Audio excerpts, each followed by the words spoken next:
Então, na década de 90, né, a gente começou a experimentar uma ruptura aí da teologia da prosperidade.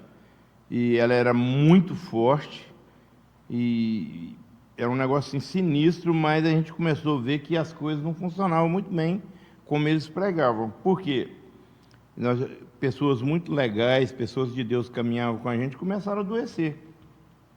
Então, isso era um simbolismo do pecado, porque doença é do diabo, de acordo com a teologia da prosperidade.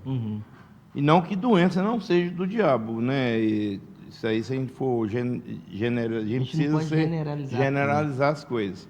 Tem doenças que a gente vai envelhecendo e os órgãos vão, é só a gente olhar no espelho. Hoje eu olhei no espelho, olhei para minha carteira, olhei no espelho e falei, não, esse cara não sou eu. Aí eu olhei na carteira de motorista, falei, é eu mesmo. Falei, meu Deus, como eu envelheci. Então, na verdade, o corpo, o que é corruptível, ele tende a se corromper cada dia mais. E aí a gente começou a ver isso aí, isso começou a chamar a atenção. E a gente vinha de uma pegada empresarial no ramo de construção civil, na área de marcenaria. E a gente era assim, muito bem sucedido, graças a Deus. E um dia eu estava no meu escritório, estava fazendo minha devocional, e alguém tinha vindo aqui do Brasil e levou para mim um plástico que eles colavam no carro. Fui e voltei. Aí colocaram num lado, fui, no lado voltei. Você tem que ter pelo menos 40, 45 anos para lembrar disso aí, né? E aí aquele dia, Deus falou comigo em Ezequiel capítulo 3, alguma coisa assim, e falou que o Senhor ia me levar, me trazer ao Brasil.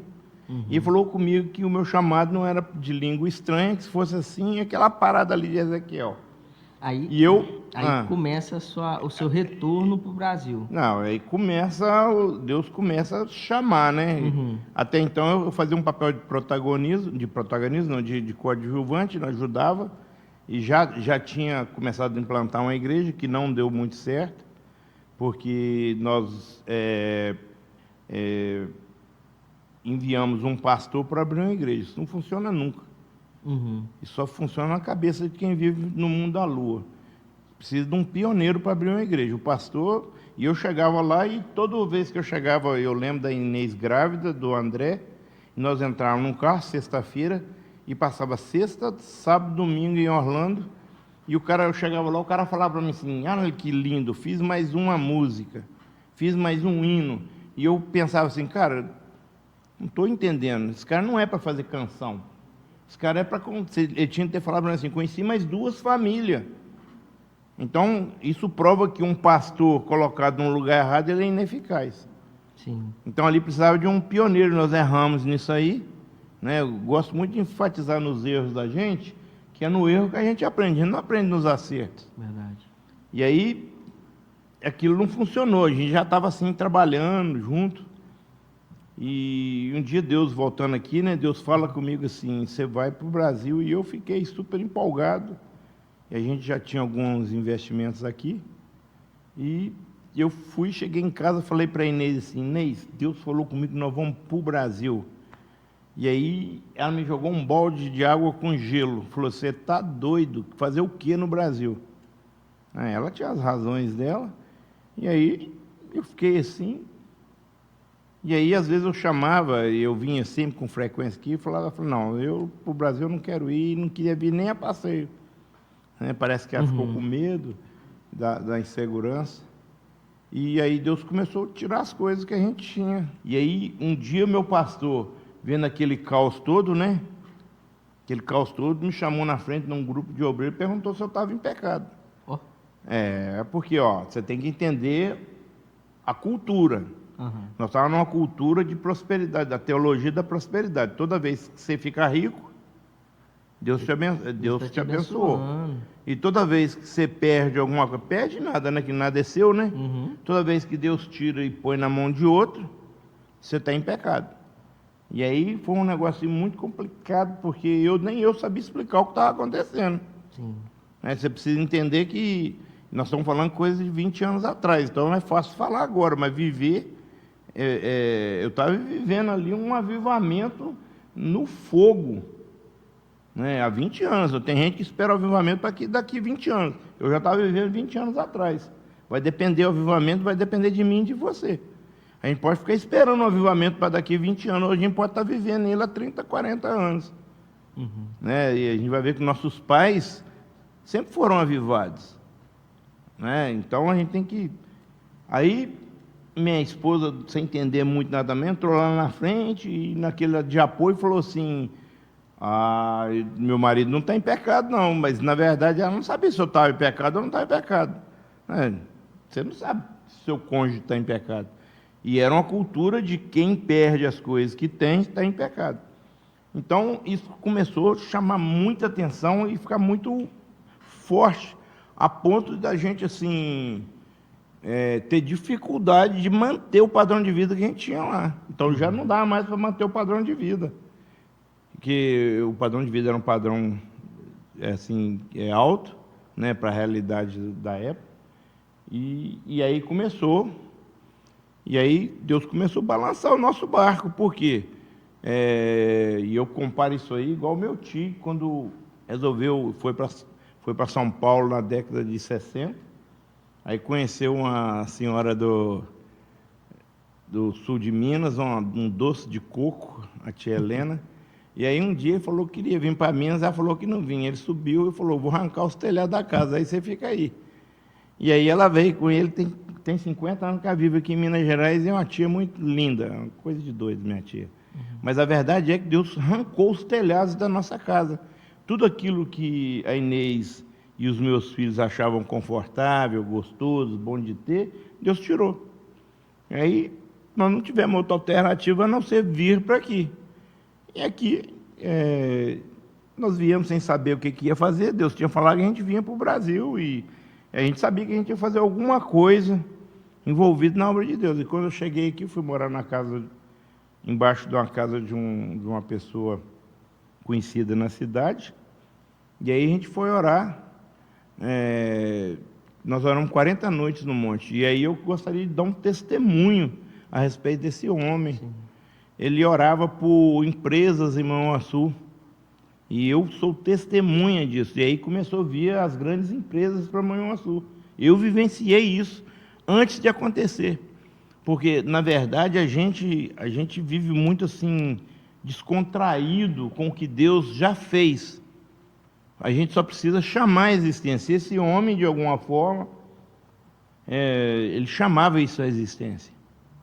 E a palavra de Deus que diz que a quem honra, honra.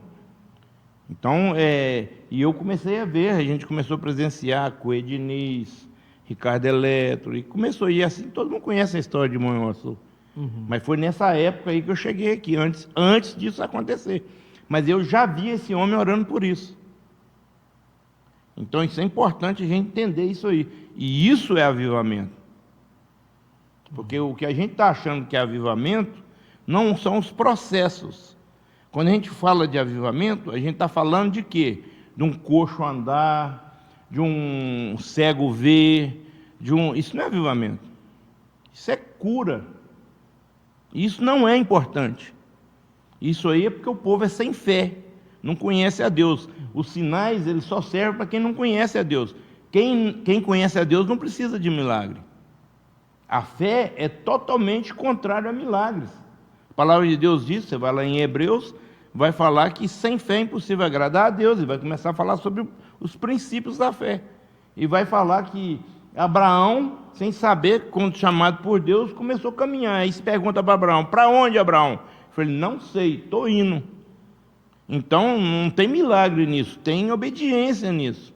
Então Abraão começa a caminhar para um lugar, e chega um momento na vida dele que Abraão para, e aí ali o pai dele morre, daqui a um pouco ele é reavivado, e ele começa a caminhar de novo naquilo que Deus chamou ele para fazer. Agora presta atenção, todos nós temos uma história, né? O problema é que a gente vive no velho pacto. No novo pacto, tudo isso aí, isso muda. E não que o velho pacto não cumpriu o propósito. isso nunca foi sobre o homem. É isso aí que a teologia da prosperidade errou. O humanismo, em algum momento, entrou no seio da igreja e falou para o homem que o homem precisava ser feliz, que o homem merecia ser feliz. E aí eu te pergunto, define para mim felicidade. Porque se dinheiro fosse felicidade, a gente não via pessoas com posses financeiras dando tiro no ouvido e nem com depressão. Verdade. Não é? Isso é uma realidade. Isso é uma ignorância da nossa parte, achar que a gente só tem que ajudar quem está deitado na calçada. Isso é uma ignorância da igreja. É mais fácil evangelizar um mendigo. Mas tudo isso aí denuncia a nossa autoestima, porque a gente acha que o mendigo precisa de Deus. Mas alguém que tem dinheiro não precisa de Deus, porque ele tem tudo que eu não tenho, tem tudo que eu morreria para ter. Então, enquanto a igreja não renovar a mentalidade dela, fica difícil dela evangelizar. Porque ela fica escolhendo quem ela acha que deveria ser evangelizada. Agora presta atenção, agora fala para mim. Quando é que Paulo iria ser evangelizado? Nunca. Deus chama Ananias mesmo, né? Me ajuda aí que minha memória está... E aí Ananias fala, você está doido, esse cara é um matador de crente. Vai lá. Deus chama Pedro e fala assim, vai em tal lugar que eu vou mandar 2 homens, tem 2 homens na porta, aí você vai lá, e aí você está doido. E Deus fala assim, come. Ele fala assim, não, no sonho, na visão que ele tem, não, meus lábios é só para te adorar. Eu nunca pus nada impuro. Deus vira para ele e fala, quem te falou? De onde é que você aprendeu isso?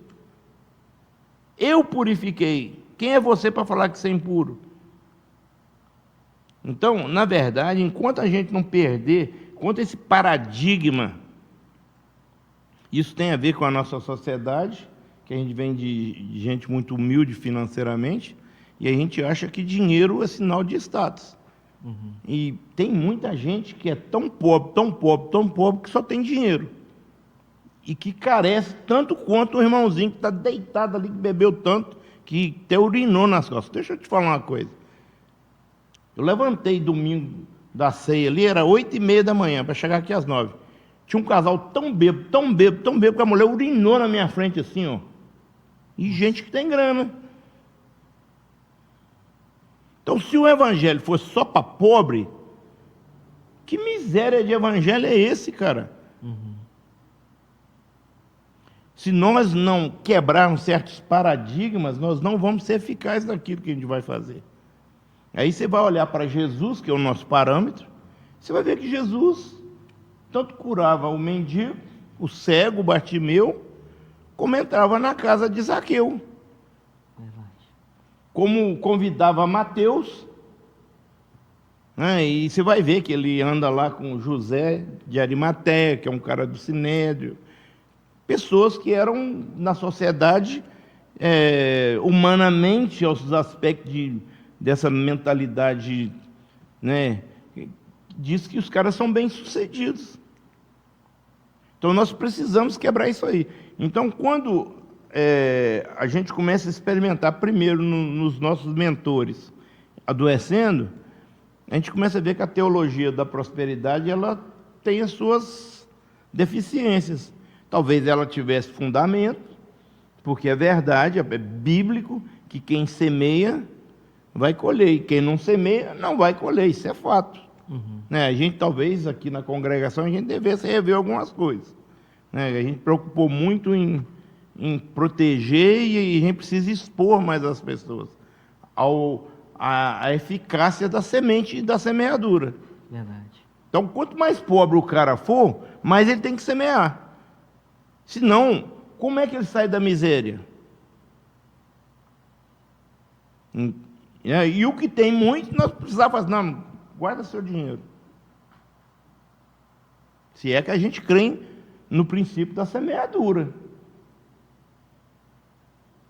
Então, quando a gente passa, voltando aqui, né, a gente passa por esse problema aí, naquela reunião lá, e aí o negócio começou a ficar meio complexo, porque E aí eu comecei a orar a Deus, tinha a palavra que Deus tinha dado e muitas coisas, né? E um dia a Inês chega para mim em dezembro e fala assim, quando terminar o ano letivo dos meninos, nós vamos para o Brasil. Eu falei, já era a hora, né? Isso era dezembro e o ano letivo terminava em julho. Aí eu fiquei quieto, né? Se Deus começou, ele vai terminar, né? Não... Fiquei quieto, só em oração, prestando atenção, ralando pra caramba. Pastor, você contou aí um pouco da sua trajetória lá dos Estados Unidos e veio vindo, né? Até chegou no ponto de você vir no Brasil. Onde que a pastora Inês entrou aí nessa história? Conta um pouquinho pra gente.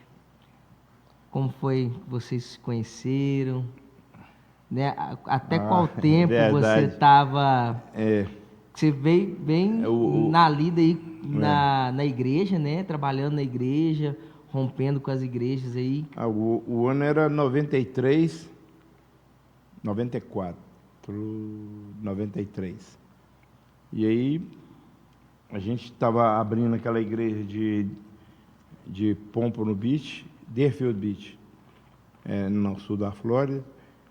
E aí tinha uma irmã, ela chamava a irmã Margarete. A irmã Margarete tinha sido viciada em crack e Deus resgatou aquela irmã. E ela se deu para Jesus e era missionária. E ela desce para tirar férias, todo mundo quer tirar férias da Flórida, né? Uhum. O inverno muito frio lá em cima. E ela viu o trabalho e ela se apaixonou pelo trabalho. Falou, eu quero descer para servir aqui embaixo. E aí eu falei com ela assim, e ela ia voltar a buscar as coisas. Eu falei, então já que você vai trazer as coisas, eu vou lá para te ajudar. Aí eu fui. Eu lembro quando o avião decolou, Deus falou comigo assim, você vai conhecer sua esposa. Eu tinha 3 anos que eu tinha terminado um relacionamento. Em 91, tinha 3 anos, 2 anos e meio, 3 anos. E aí estava em silêncio, né? Uhum. Esperando Deus falar.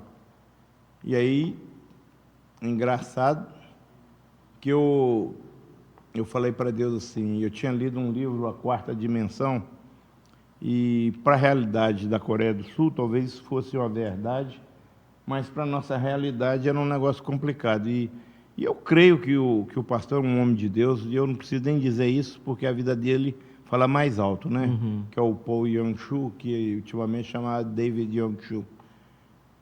E aí eu falei assim, no livro ele explicava que você tinha de falar para Deus como é que tinha que ser. Ele contava a história de uma bicicleta, que né? queria uma bicicleta assim, agora presta atenção. Eu era um cara com TDAH, sou um cara com TDAH, isso nunca ia acontecer comigo.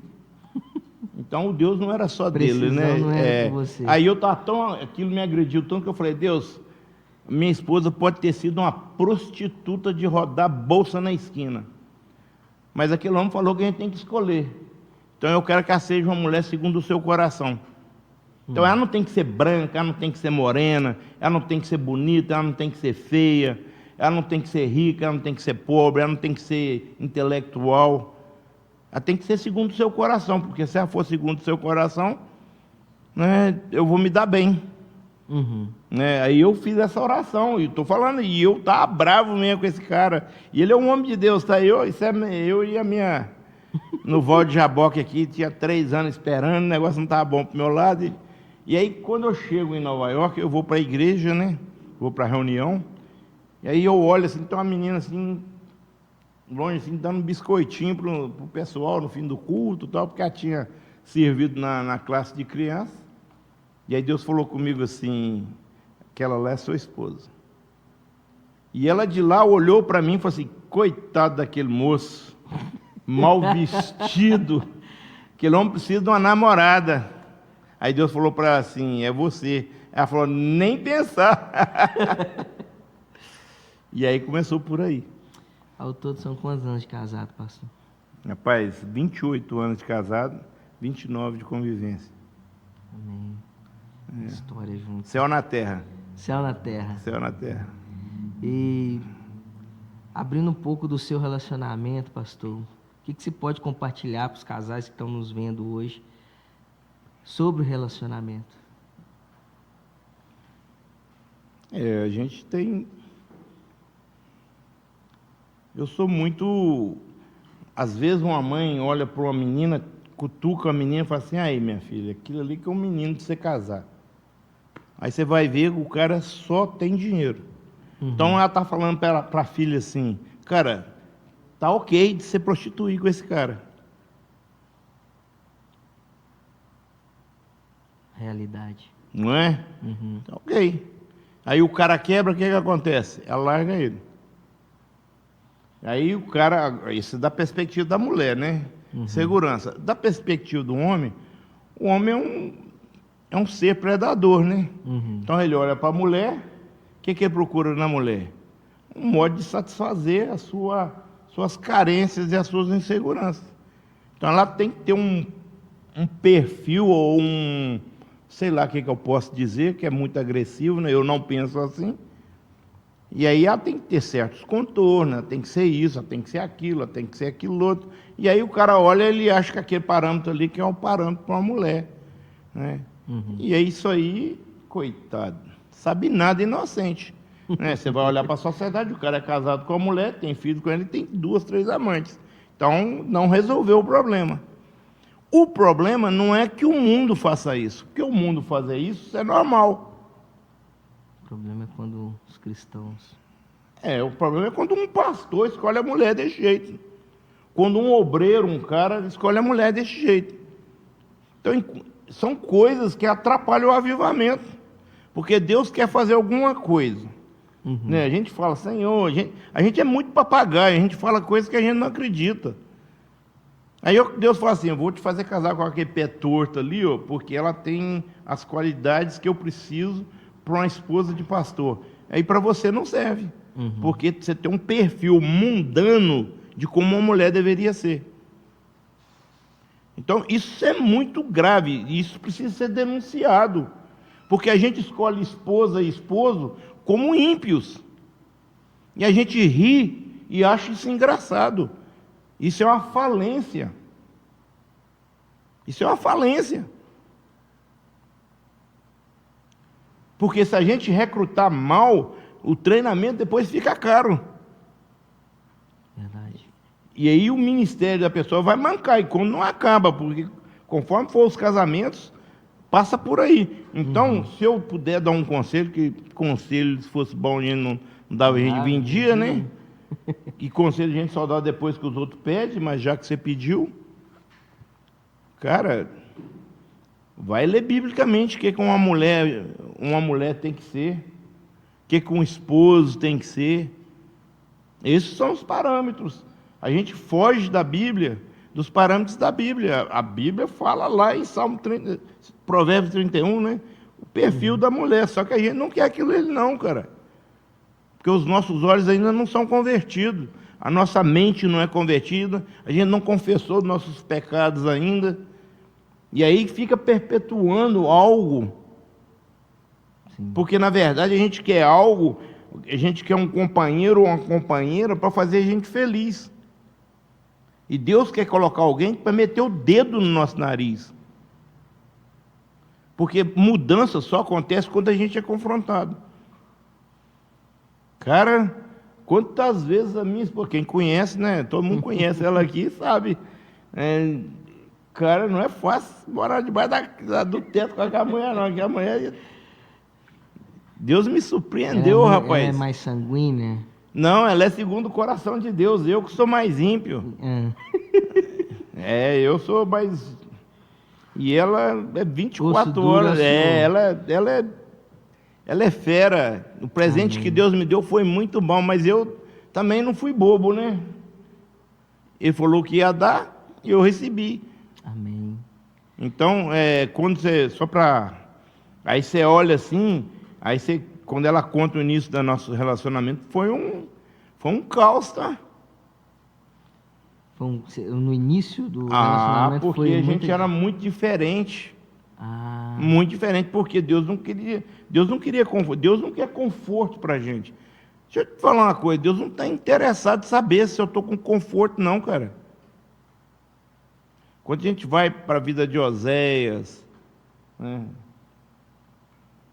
para a vida de Amós, para a vida desses homens, Deus tem um propósito, e Deus usa de acordo com o propósito. O propósito só tem em que eu e você façamos parte do que Ele vai fazer.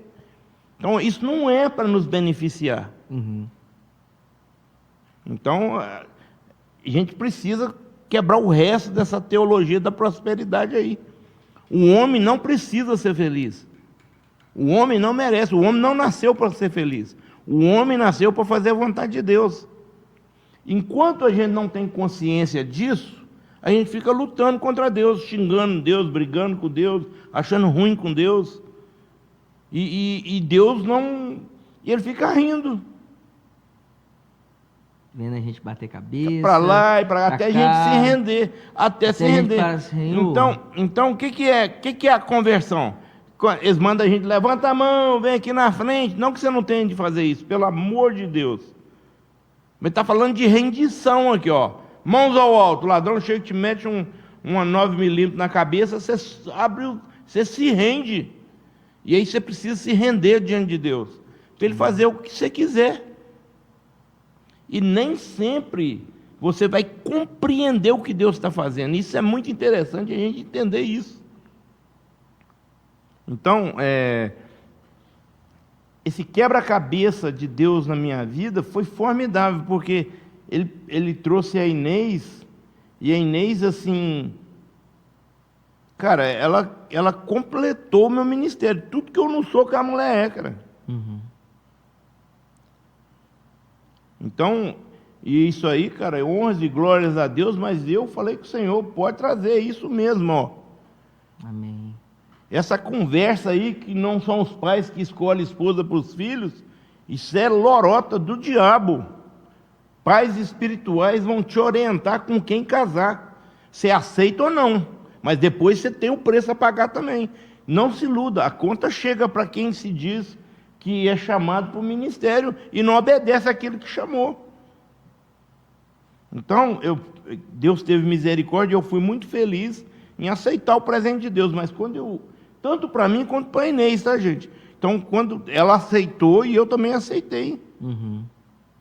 E interessante que foi muito complicado isso aí, mas depois que ajustou, glórias a Deus, cara, glórias a Deus. Até o lugar onde a gente mora hoje, vir para Manhuaçu, foi escolha dela, porque eu não queria vir para aqui. Então a parada é a seguinte, eu vou para o Brasil, mas eu não quero morar em qualquer lugar. Eu falei, você pode escolher aonde você quer morar. Onde você quiser morar, eu moro, eu falei com ela. E aonde você quiser congregar, eu congrego. Aí ela escolheu um lugar errado, depois eu falei com ela, não, chega, até hoje eu te honrei nisso aqui, mas daqui para frente não dá não, isso aqui não é bom para nossa casa não. Mas presta atenção o papel de uma mulher na vida de um homem.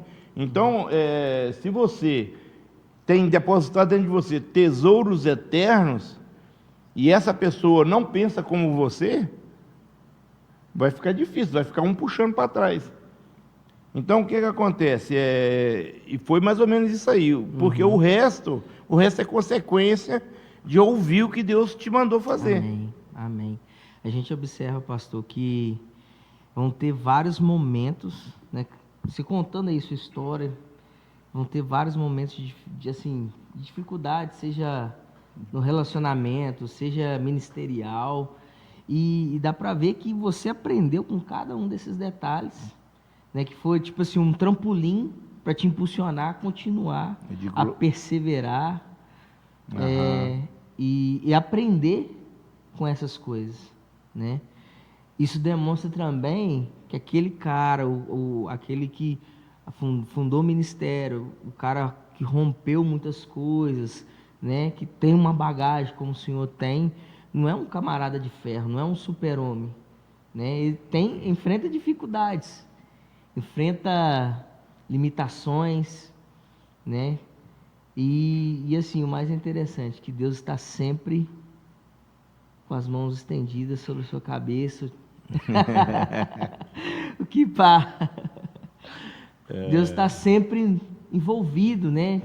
Capacitando, fazendo com que a obra avance.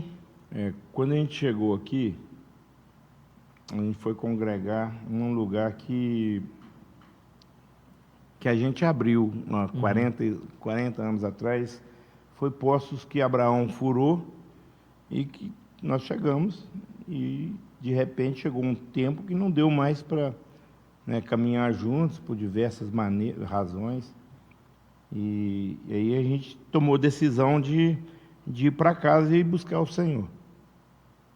E interessante que nós não rachamos nenhum ministério. Não levou ninguém com você. Você está louco. Você acha que eu ia sair lá do outro lado do mundo para dividir a igreja dos outros? Isso é só para quem é desempregado. Quando Deus me chamou, eu era um empresário. Então, não é por falta de opção que eu vim pastorear. Foi por obediência. Então, o Senhor nos chamou. E, às vezes, as pessoas chegam, não, é que eu quero servir com vocês. Eu falo, não. Fica quieto lá onde você está. E foi a partir disso aí. Aí a gente foi para casa orar. E eu lembro uma vez de uma profetisa, uma mulher que eu considero muito, ela veio e falou assim, você não pode entrar na relação do seu pai com fulano de tal. Eu falei, hã? Que história é essa? Que heresia é essa? Porque a palavra de Deus diz que os filhos são flechas na mão do varão, do guerreiro, e quando o adversário vier afrontar ele na porta da casa, os filhos entram lá na frente e peitam ele. Isso é antibíblico que você está falando comigo. E aí, as coisas foram se ajeitando, e a gente foi para dentro de casa, fomos orar ao Senhor, e aí as coisas de Deus, né, isso começa a tomar forma, porque, na verdade, Deus tem um projeto. E aí a gente foi para dentro de casa, né, e foi orar a Deus. Por quê? Porque, ao sinal do primeiro empecilho, a gente tende a achar que Deus não tá nisso. E, na verdade, isso é um engano. Nenhuma mudança radical aconteceu debaixo de festa. Você vai ver que as duas grandes guerras mundiais, e eu não sou nenhum historiador, né, mas assim, o mundo deu um salto depois da Primeira e depois da Segunda Guerra Mundial, debaixo de caos. E eu lembro da história de um cara, depois da Depressão de 29, de um lutador de boxe, se eu não me engano, e ele foi campeão, e o cara perguntou para ele depois, que as coisas tudo melhorou, né? Falou, cara, como é que você fazia, rapaz, para ter aquela autoestima de ganhar aquelas lutas e tal? Ele falou assim, ué, quem te disse isso? Eu saí de casa para buscar o pão para os meus filhos, por isso que eu lutava com tanta força. Então, às vezes, a gente menospreza os processos, e o homem, ele é talhado para aquilo que Deus chamou ele para fazer. Então, ele não nasce pronto. Hebreus capítulo 5, fala que Jesus aprendeu a obediência por aquilo que ele sofreu. Então, Jesus, filho de José, se torna o Cristo de Deus através da obediência. Ele poderia muito bem, e não me entenda mal com a heresia aqui, ele poderia muito bem não ser o Cristo de Deus, se ele falasse assim, não vou subir na cruz. E ele é tentado no Getsemane a conversar com Deus, depois ele cai em si e fala assim, não, esquece o que eu falei, parei de brincar, vamos lutar. E aí ele sua vontade. E é isso que fez dele o Cristo de Deus. Porque se ele não subisse no Calvário, ele não era o Cristo de Deus. Porque o Cristo é ungido, o Cordeiro de Deus que tira o pecado do mundo. E para que eu e você tenhamos acesso de novo, não é ao céu. Cara, a gente quer muito as benesses de Deus. Não é ao céu, cara. É a convivência com Deus. Amém. Jesus trouxe paz entre Deus e o homem. Reconciliou, né? É o Cristo de Deus. Então, se ele não sobe o Calvário, ele não é o Cristo de Deus. Né? E ele, louvado seja o nome do Senhor, né? E ele estava como homem, ele não estava como Deus aqui, tá? Cuidado aí com as heresias aí. E ele tomou a decisão certa de obediência. E Hebreus capítulo 5 vai dizer isso, que ele aprendeu a obediência pelo que sofreu. Então a gente acha que a gente não tem que sofrer nada. E aí a gente começa a viver uma heresia, porque se o meu mestre, se o meu mentor só se tornou o Cristo de Deus pela obediência, quem sou eu, cara? Então as circunstâncias vão me talhar para eu cumprir o que Deus me chamou para fazer. Agora presta atenção aqui. É muito fácil você falar isso de um cara de 60 anos de idade, que a vida dele já está escrita, porque você pode falar de mim o que você quiser. Eu tenho 20 anos dentro de Manhuaçu e a minha vida fala mais alto que qualquer acusação. Não é? É muito fácil, mas outra coisa é você pegar um menino com 13 anos, enveredado nas drogas, filho de pastor, e falar para ele que ele vai ser um pastor. Aí eu lembro de um pastor falou comigo, você é um cabeça de vento e tal. Quer dizer, eu não lembro, né? Ele me falou depois. E passaram-se 30 anos, encontrei com ele, ele falou, rapaz, eu quero te pedir perdão, tal, porque um dia eu lancei uma palavra, falei, cara, maldição sem causa não pega. Falei, não, fica tranquilo, fica em paz, irmão. Deus tornou minha maldição em bênção. Então, é muito simples você pegar um cara que está lutando para ter uma vida de santidade, uma vida com Deus, e começar a julgar o cara, jogar pedra no cara. Tem que ter paciência nos processos de Deus na vida dele. Aonde abundou o pecado, superabundou a graça. E aí, eu gosto de ressaltar muito isso aí, que o diabo não precisa te usar para você ser usado por Deus. Não é isso.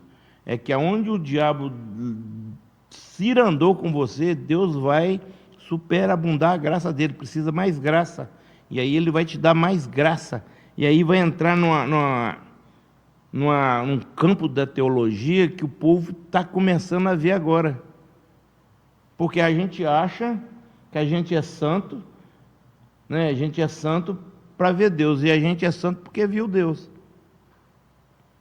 Amém. E aí pode ser que por ter visto Deus a gente santifique. Amém. Mas, na verdade, ele efetua em nós tanto querer quanto realizar. Então, quem é que santifica? Então, também a santificação é, entre aspas, pela graça. Não é pelo nosso esforço humano. A nossa justiça, o que nós podemos produzir, é como um molde sujo. Se você quiser pôr isso debaixo do travesseiro e dormir com isso, bem-vindo. E eu não vivo uma vida assim.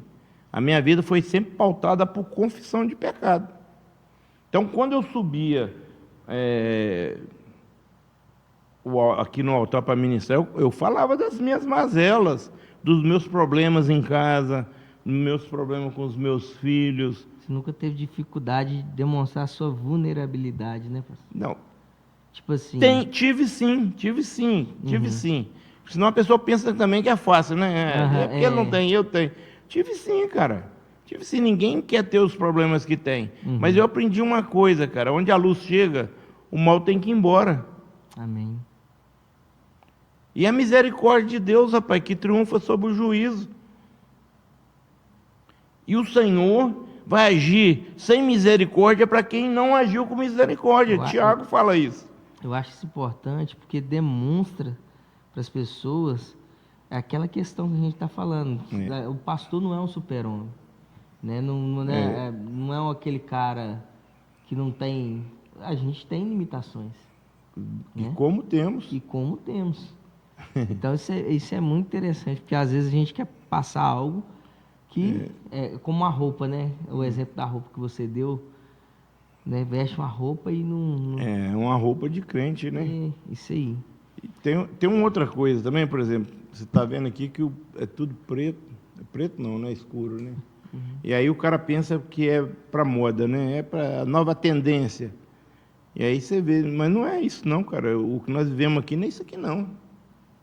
Sim. O que a gente vive aqui é o Evangelho. E aí, não sei se é a imagem que fica melhor com o fundo escuro, É isso mesmo, né? E é por isso que a gente escolheu colocar o fundo escuro. Não é para ser igreja de jovem. Não faz sentido, né? Isso aí, na verdade, isso aqui foi ideia de vocês próprios aqui, porque eu nunca tinha visto isso. E aí vai aprendendo, vai trazendo uma ideia, a gente é resistente, fala, não, agora não. E aí a gente olha, observa, e aí a gente fala, não, vamos ceder um pouquinho, não, os meninos são joia, vamos né? A gente vai aquele negócio de família, e abre mão um pouquinho, puxa um pouquinho, e vai aquele negócio. E eu estava naquele canto ali, ó, domingo passado, e eu olhei do outro lado, eu vi o Luiz. Falei, cara, eu vi esse homem quando ele era um menino.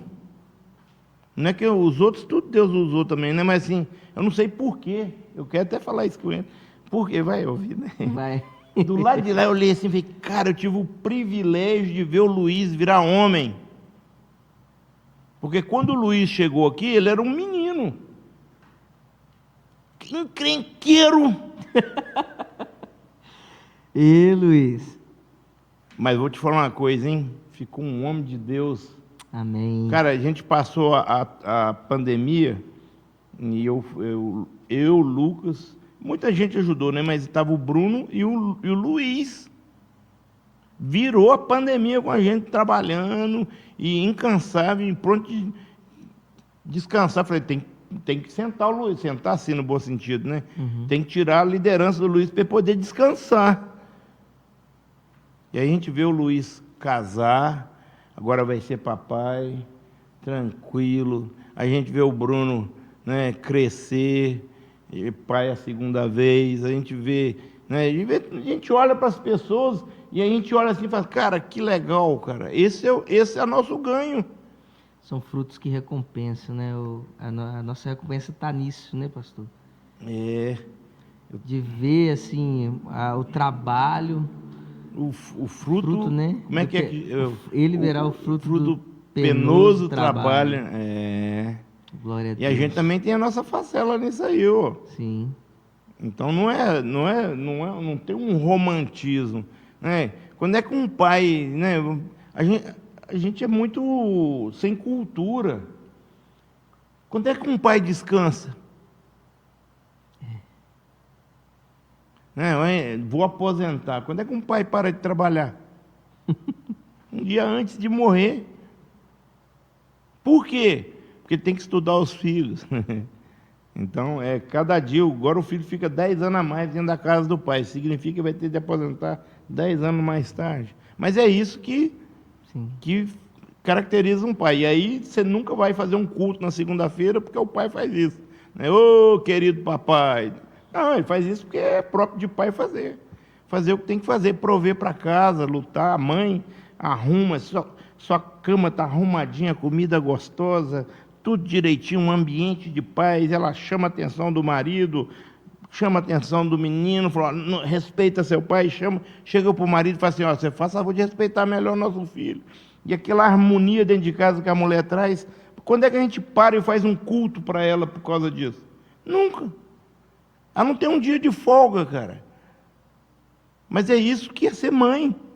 Verdade. E é isso que a gente precisa entender no cristianismo. A gente precisa entender isso no cristianismo. Não tem dia de folga. Quando é que eu tiro férias de ser filho de Deus? Não tem. Não existe isso. Isso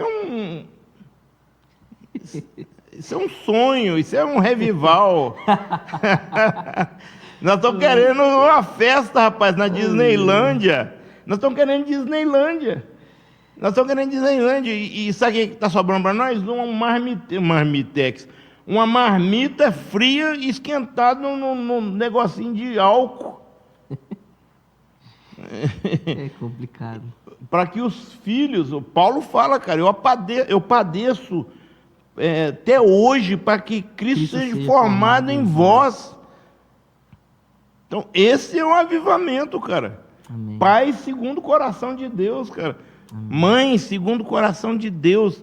Cara, quando o Abraão encontra com Deus debaixo do carvalho, cara, na sombra de um carvalho, nós precisamos ser esse carvalho, cara, onde as pessoas encontram com Deus debaixo dele, ó. Amém. Nós precisamos ser isso aí. E eu lembro, meu pai foi batizado com 12 anos, tinha um senhor, chamava Estevão Jackson, ele descia em Vitória, pegava um trem até um lugar aí e vinha de mula ou de égua, e vinha aqui, evangelizava aqui. Foi assim que o evangelho chegou em Mongaçu. E aí depois ele ia para Realeza, depois ia para trás da Pedra do Ibituruna, lá no Valadares. Aí passaram um tempo, criaram estradas, ele ficava 6 anos no Brasil e 1 ano nos Estados Unidos. E aí ele trouxe um Ford de lá para cá, meu pai contava. Aí daqui uns dias ele trouxe a família dele. Agora imagina o que esse homem fez. Tirou a família dele de um país de primeiro mundo, rapaz. Traz para um país de terceiro mundo há 80 anos atrás, cara. Não tinha estrada na nossa nação. O que faz um homem fazer isso? A consciência de um dever para com seus irmãos. E eu creio mesmo, assim, que o avivamento ele não vai chegar, cara, de uma forma visível. Ele não vai chegar, ele já está, cara. Deus não tem futuro. Nós estávamos falando que Goria mesmo. Isso é coisa da nossa cabeça, do Cronos, para a gente se orientar, não ficar desorientado, tal. Ontem, hoje, mas a palavra de Deus diz que Deus é eternamente, eterno. Então não tem ontem para Deus. Então o avivamento é hoje, cara. O problema é o que é que nós estamos fazendo, cara, com a semente. E isso é algo para a gente se ponderar e se perguntar: o que eu tenho feito com aquilo que Deus tem derramado em mim? Porque muitas vezes a gente fica esperando uma teologia rebuscada para falar do amor de Deus. Mas isso é uma falácia, cara. Quando a gente vai ver as estatísticas, 50% das pessoas que convertem por um amigo. Convivendo com ele, falou de Jesus para ele. 30%, se eu não me engano, ou vice-versa, um desses dois, é pelos familiares. E aí, quando um pastor prega, 2% converte. Isso para mim é uma falência, não precisa nem pregar, cara. Só relacionamento. Só relacionamento. Estou brincando aqui, né? Sim, claro. Isso é uma brincadeira, isso é uma provocação, né? É uma provocação. Então tem alguma coisa. Isso demonstra que a gente precisa rever algumas Agora, coisas. presta atenção, se a gente não tem consciência dessa estatística, a gente vai ficar fazendo mais do mesmo, de coisas que não são eficazes. Então, se a gente quer que algo aconteça diferente, nós vamos ter de fazer diferente. A primeira coisa que eu e você precisamos fazer é dar nossa vida para Deus, cara. Eu estava conversando com o pai do Marcos, e eu falei: cara, como é que vai falar de Deus? Está no hospital, e eu falei: como é que vai falar de Deus para esse homem? E ele é redondo, ele é assim, um cara assim, sabe esses caras muito agradável, que não tem lado, igual carambola? Sério, uma pessoa muito boa, cara. Mas ele é muito jeitoso, e eu tenho uma dificuldade, rapaz, com pessoa muito rebuscada, porque eu sou assim, meio broncão, assim. E eu falei: cara, o que eu vou falar para esse cara, que ele não já ouviu, né? Falei com ele: cara, a Bíblia diz que nós temos os nossos dias contados. E eu não sou evangelista. Talvez isso é a coisa mais fácil do mundo de fazer, mas para mim é a coisa mais difícil do mundo. E eu falei assim, e o salmista teve uma revelação, cara. Ele fez uma pergunta, ele fez um pedido para Deus: ensina-me a contar esses dias, já que os meus dias estão contados. Me ensina a contar esses dias, viver esses dias, vivenciar esses dias, experimentar esses dias de tal forma que eu alcance um coração sábio, um coração produtivo. E aí eu parei, olhei para ele assim, respirei, deixei ele pensar, e eu falei assim: e como é que a gente faz para ter um coração sábio, se nós somos corrompidos? Aí eu perguntei para ele assim, falei para ele assim primeiro: é quando a gente chama Jesus para governar a nossa vida, é que a nossa vida e nossos dias vão ser contados de tal forma que a gente vai alcançar um coração sábio. E aí eu aproveitei o embalo, né, que eu não sou evangelista, falei para ele assim: o senhor gostaria de pedir a Jesus para governar a sua vida? Não. Aí eu falei: céu na terra. Aí ele falou: gostaria. Eu falei, estava a pastora Finese e o pastor Reginaldo. Eu falei: pronto aí, ó. Revival. Deixa eu ir embora. Revival, Glória a cara. Deus. Deixa eu te falar uma coisa, olha aqui. Glória a Deus. O que esse homem vai fazer com essa mensagem é problema pessoal dele com Deus. Glória a Deus. E talvez para você pode parecer simples isso que eu falei aqui, mas para mim isso é muito difícil. Você tem dificuldade, né?